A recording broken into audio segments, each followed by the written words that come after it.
Hello all viewers, welcome to Teens Untold with me, Auntie Madge. It's another Sunday and you're back with Gigi. And our today's topic, it's all about the toxic life that our young people are living out there in the name of fun. But for the sake of our new viewers, she has been here before, but for the sake of our new viewers, I'm going to give her an opportunity to introduce herself. Karibu sana Gigi. Asante sana. Hello everyone, hi. My name is Jedidi Nyambura Gishamba, or as you've heard, Gigi or Miss G, and I'm glad to be back. Yes. Karibu sana. Asante. Aki leo nataka tuchangamke. Hata nataka tu change tu mpaka yani sitting here. Today I want us to have a girl talk. Because like unlike our days. Nowadays kuna like this lifestyle. Yeah. Like the young people wame choose like kuka. Like they are living like a very wild lifestyle in the name of fun. Too wild. Like everything is fun until unapata like mse amefikisha 30, 35 like hata hajafikiria kusettle. Imagine. You know, because they are still like living like that what they define as fun life.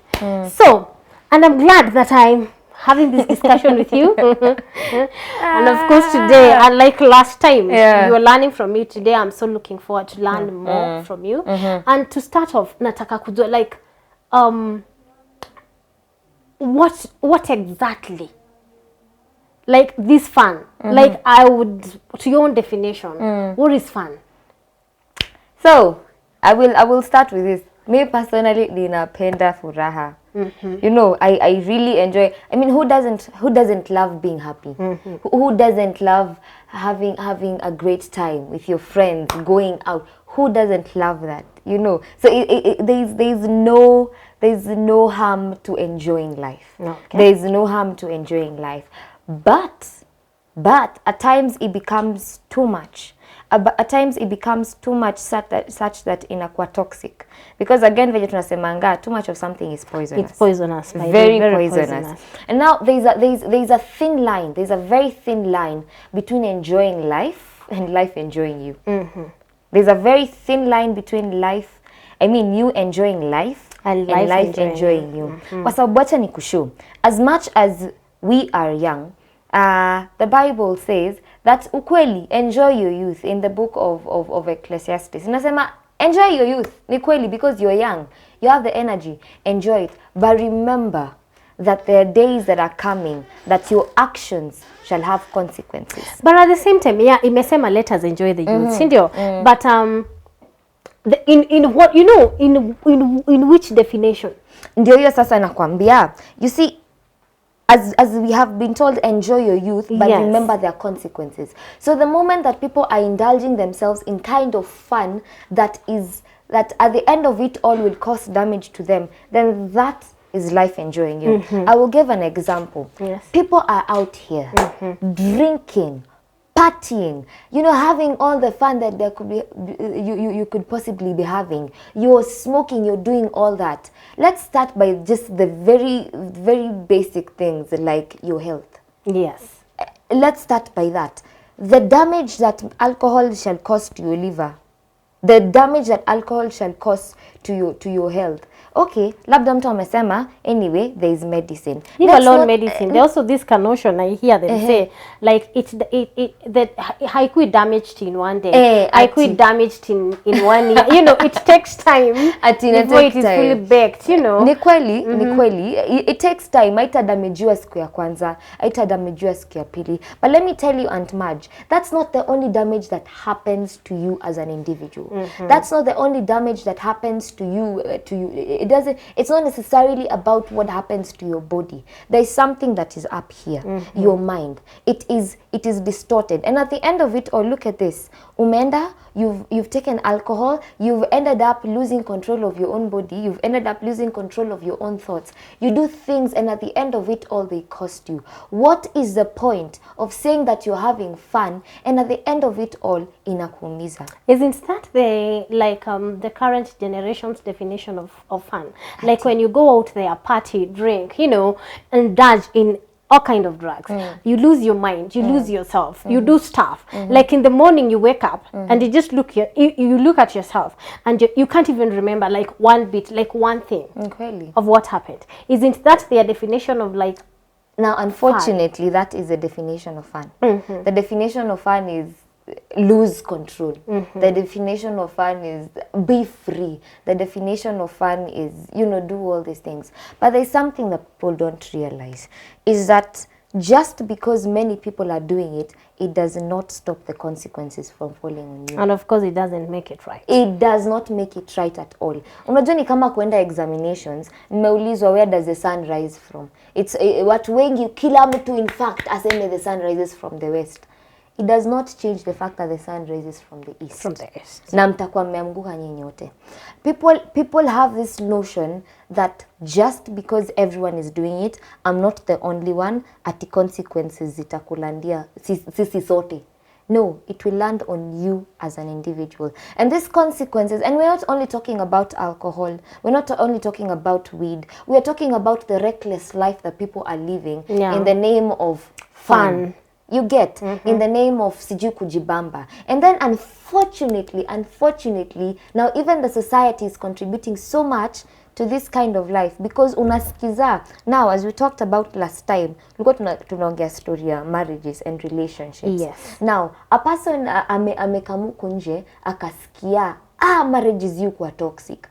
Sijui marriages nini. Hadi laws are being made, you know, that are just against marriage completely. Hadi laws, you know. So at the end of it all, mtu anasema kwani iko nini? Mimi ni settle, nenda nipatane na sijui nimefungiwa. Hapana, wacha niachane nayo. So let me decide I am going to be with this guy, akinibamba nimkule do.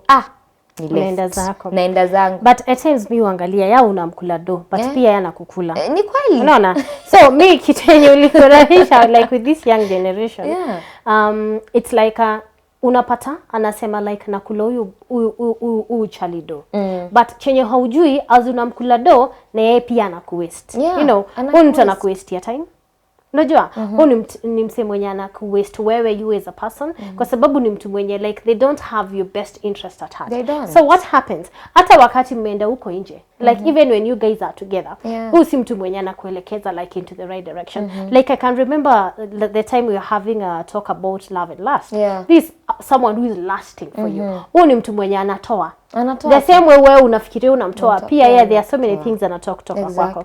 And at the end of it all unapata probably pengine ulipata ball akakudump. So unabaki na mtoto ukilea. Bila ball kuna HIV, unaona? Kuna hepatitis, unapata hizo maugonjwa, kuna STDs, kuna syphilis, kuna gonorrhea. You know, and there are some that are long term in a way that they even damage like your reproductive health in a way that now even when you're grown up and now umefika place unasema nataka kusettle, you're settling, you want these kids, you can't have those kids, and if you must have them then you have to go through a very long process for you to and painful process, you know, for you to have those kids, you know. So wana feel to understand in their mind they are like nakula huyu chali, but we mwenyewe hujiangalia as namkula, what am I losing? At what expense? At what expense? You know. So my other thinking is, our watu, like, you know, tunasema the percentage kubwa may choose that path. You know, but najua kuna percentage yenye ina live life poa. Not every young person is living a reckless life. So with these who are living a reckless life, does it mean, is the problem the upbringing, ni kulewa like the way they were brought up?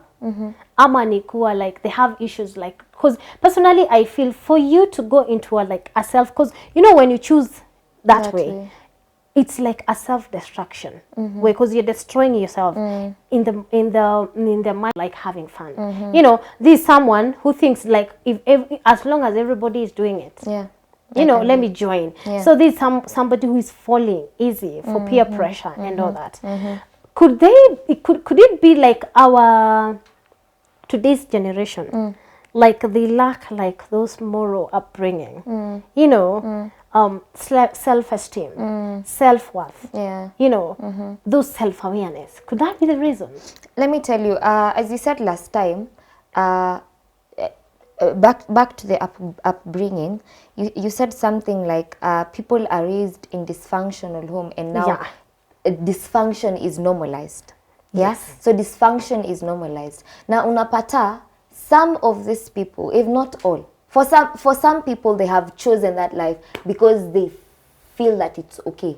Unaona, they just want to experiment, and in the process of experimentation unapata you're already stuck in that life. But there is this other person who that is the kind of lifestyle wenye wamepata nyumbani.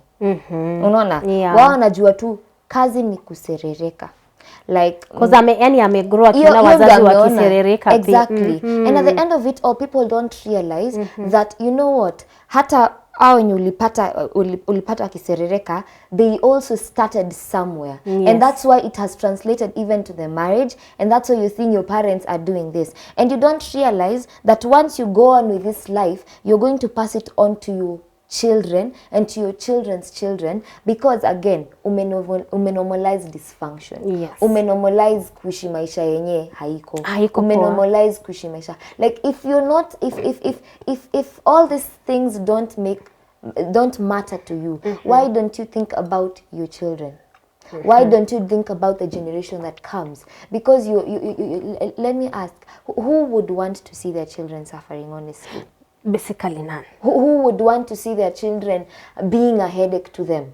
No one. No one. But the consequences of our actions shall come, and they will come. And it's much better that we pause on this all. Kujinice ni sawa, man.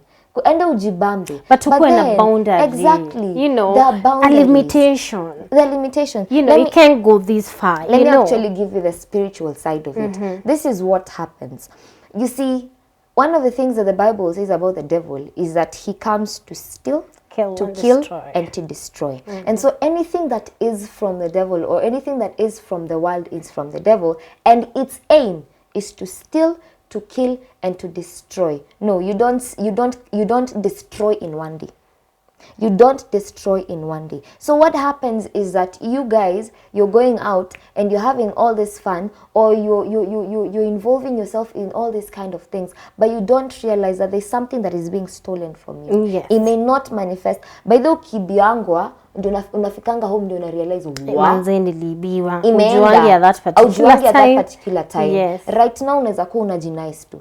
Right now unaweza kuwa uko raha tu, but haujui kuna kitu inaibiwa.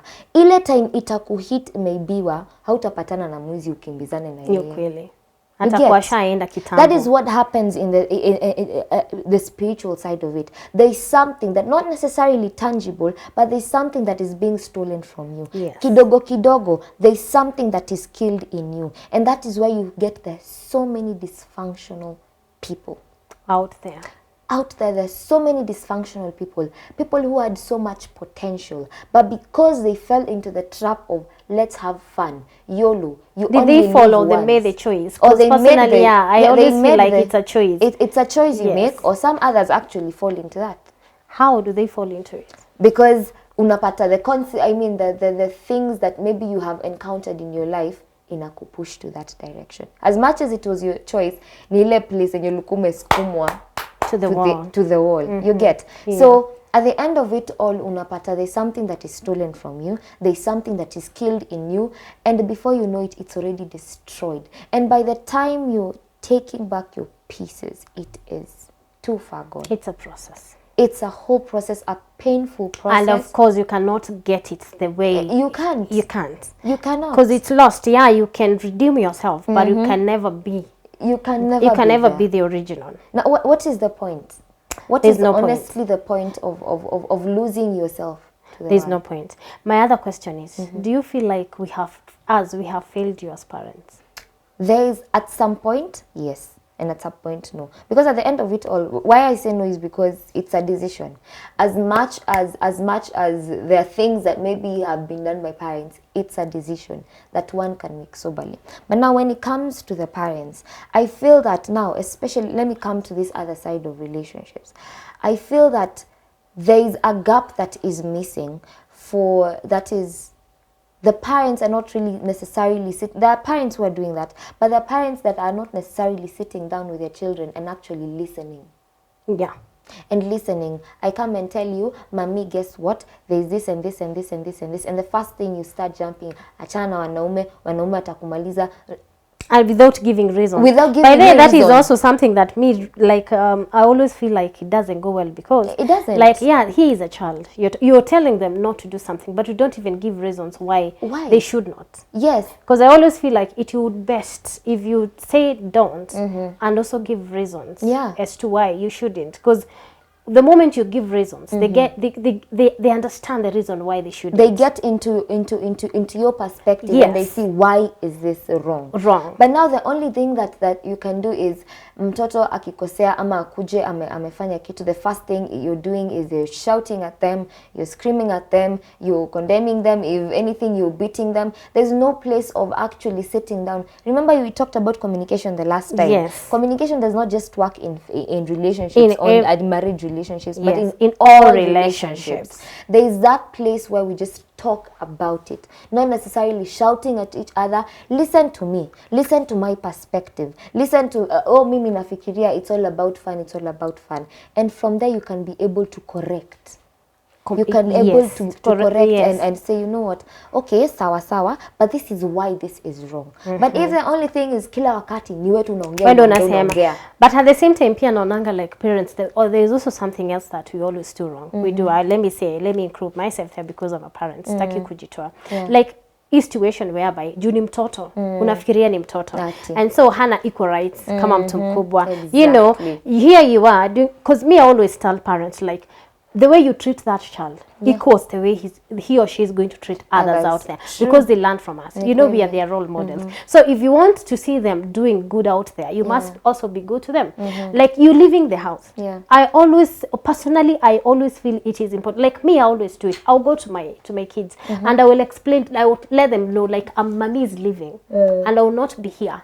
Like, all day, you know, on the eve I'll be coming, I'll try like to be home early and all that. Like, explain myself. When I'm getting to their bedroom, I have to knock, because I also want them to knock when they are coming to my bedroom. Because if I don't, because parents mostly don't concentrate on those small things, you know. If that child does something good, I want to appreciate them. I want them to know, like, what you did was good. Say thank you, sorry, like, use those, they call them like the magic words, you know, because you don't use them. If you don't use those words to them, they will never learn how to use them, you know. And of course, like, them leaving all the responsibility to the teachers, because they have this thing in them, like, you are working, making money and all that. So the teachers should do that. And I'm so happy with the new curriculum. Actually, that was a blow, a hit to the parents. I think if I was raised in that curriculum, ningekuwa mbali sana. mbali. But it's very interesting because it is engaging both the child and of course teachers and also the parents, all of them. And actually, based on what you've said, I know several people. I know a lot of people who tell me, actually, my dad told me that I am very worthless, or my mom told me that I'm a prostitute. So what is the point? If my mom doesn't trust me, why should I trust myself? And so that's the reason why they give of living the kind of life they're living, of living a kind of life that is so reckless and all that. Why? Because even my parents said so. Because we don't realize, let me come now to the parents, we don't realize the power that you have as a parent, the kind of influence you have as a parent to your child. There is so much, let me tell you, right now, hata saizi nikijijuanga, I know that really what you say to me doesn't really matter, but there's that feeling that I get when my dad says, my girl, I'm proud of you. Yes. There's that feeling that I say when I feel that when my mom says, that's my girl. Exactly. There's that feeling that I get when my father says, you're very beautiful, my daughter. These small things that we think are irrelevant, they are very relevant. Play a very big role. role. Yes. Because you as a father, you are the first boyfriend to your daughter. Yes. You as a mother, you're the first girlfriend to your son. You as a mother, you're the first kind of influence that this child is going to get before they get the outside influence. So as much as you're not really in control of the choices you make, you have an influence. And so parents have to kuamka, because our children are getting the children are getting lost in your watch.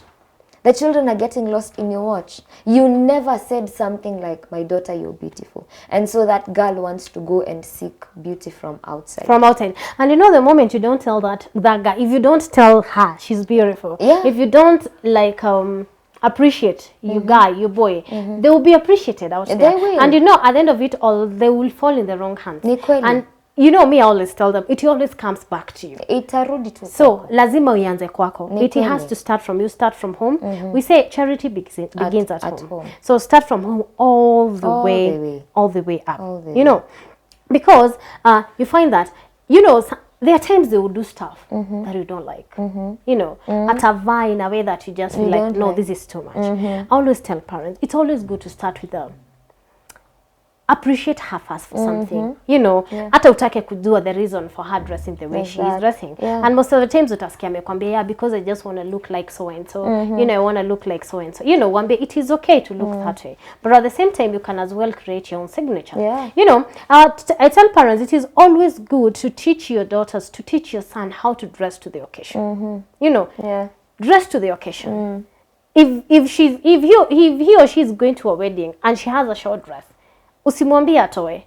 Kwa sababu akifika huko, that is nowadays they are wearing them short dresses. But just tell her, make sure probably it is slightly above the knee, you know, but let her dress to the occasion. Si saa zote unamwambia nguo mrefu, atavaa nguo mrefu kwa macho yako, but ndani atakuwa na kitu tofauti, you know, ama ataenda atabeba, ataenda na change. So let us teach our kids how to dress to the occasion. And of course, even when they don't do it right, let's avoid like these vulgar words. You know, when malaya, because you ndio itastick kwa kichwa yake. That really affects. And generally, the thing is, because I'm still young, and I have my parents, and the one thing that I personally desire is that apart from being my authority, I also desire for you to be my friend. Yes.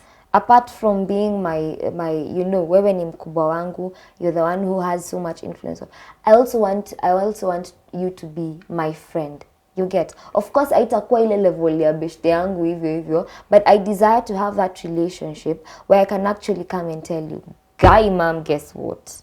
Imagine Nanie broke my heart. Imagine I met so and so and so and so, without you necessarily, without me necessarily hearing that. Because the moment that you see how life has been created is that everything starts from the family, and then now it goes to the family is that unit. It's that unit that now spreads out. It now spreads out. And so the moment we have a functional family.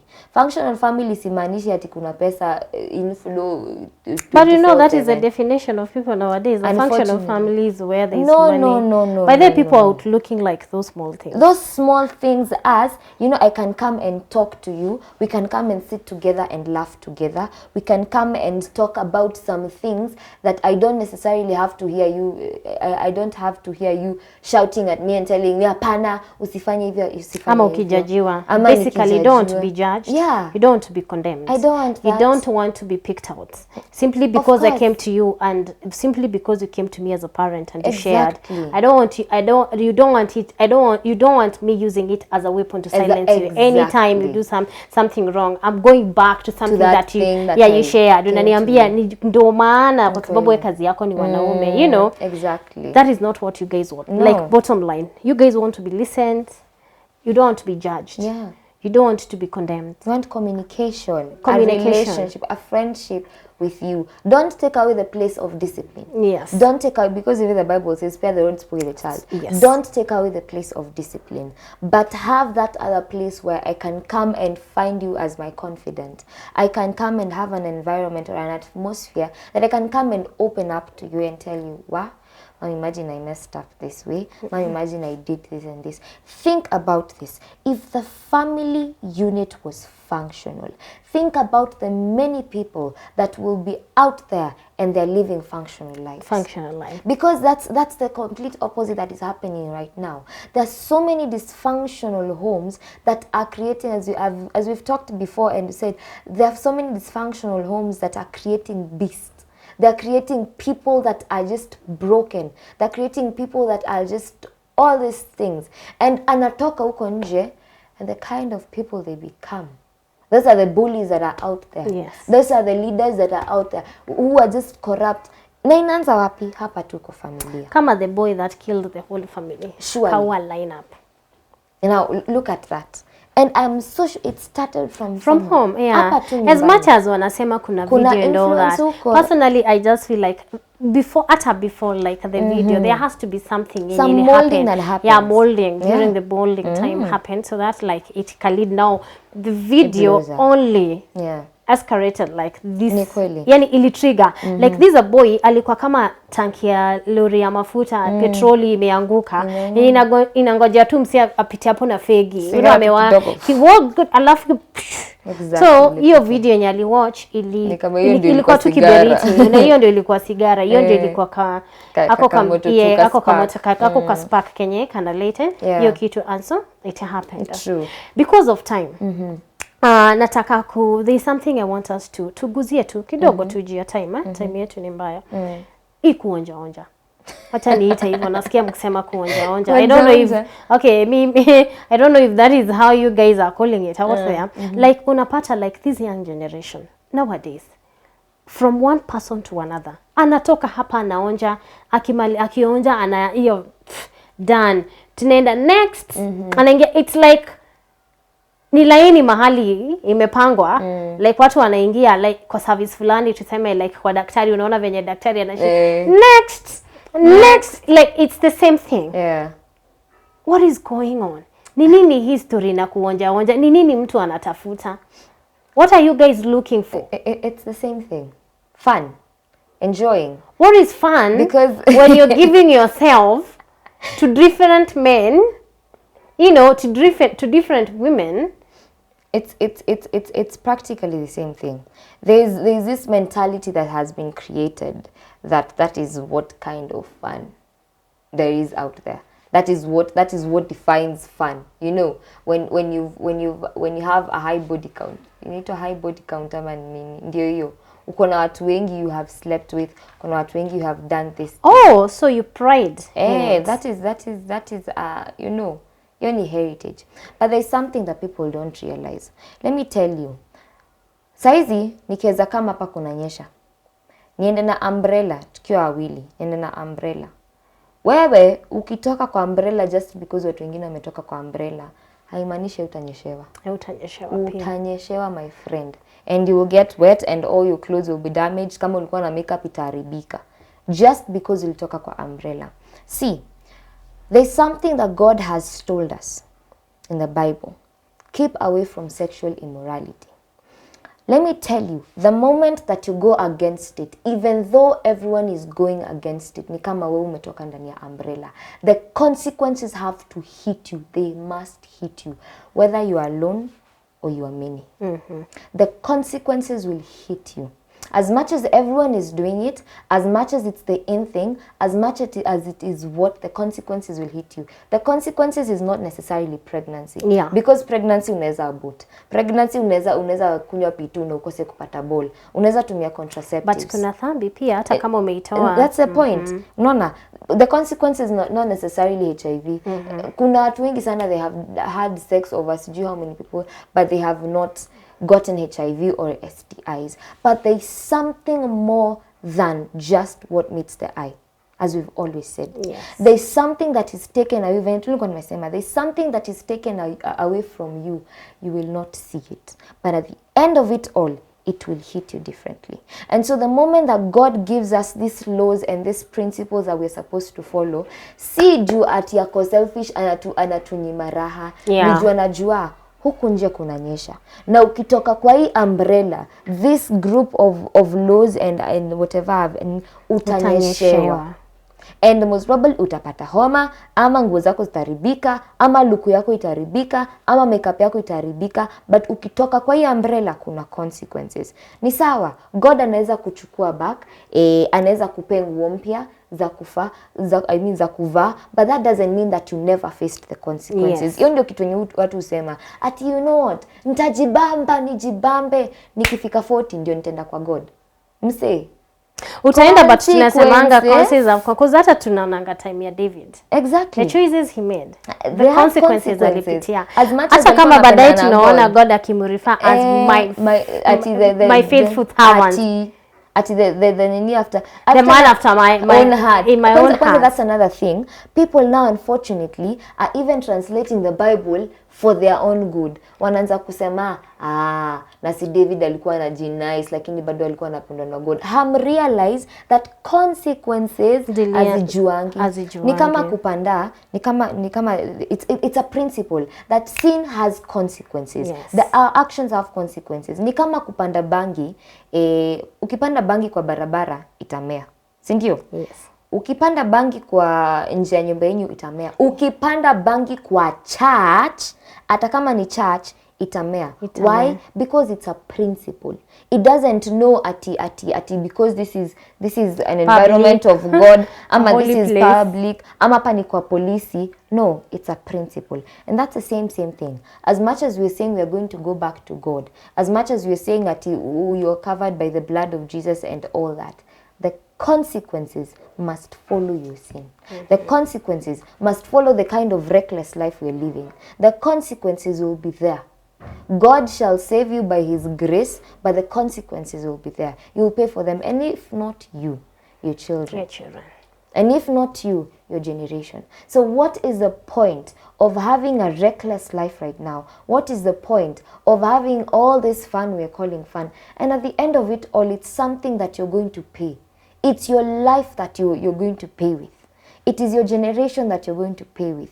It is your relationships that you're going to pay with. It's all those na watu. Alafu tena siku moja decide, you know what? Nimechoka wacha nataka kusettle. Do you think that marriage is gonna be honestly okay?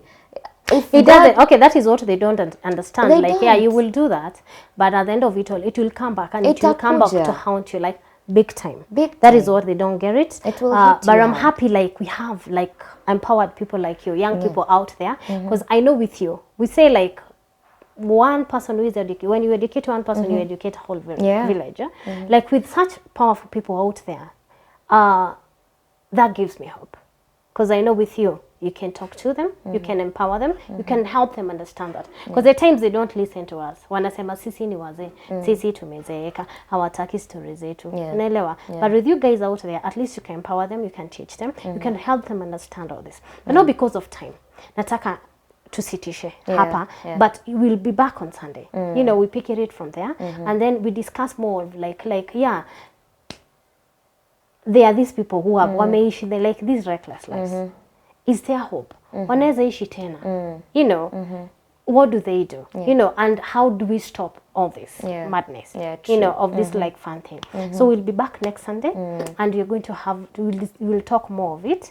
So, your time, wacha tuisitishe hapo. So thank you so much. Thank you for being here with me, and of course having that discussion with you. It was fun, and I'm so looking forward to being with you next Sunday. So thank you so much. Thank you. That is all we have for today, viewers. Until next Sunday, this is Teens Untold. Goodbye.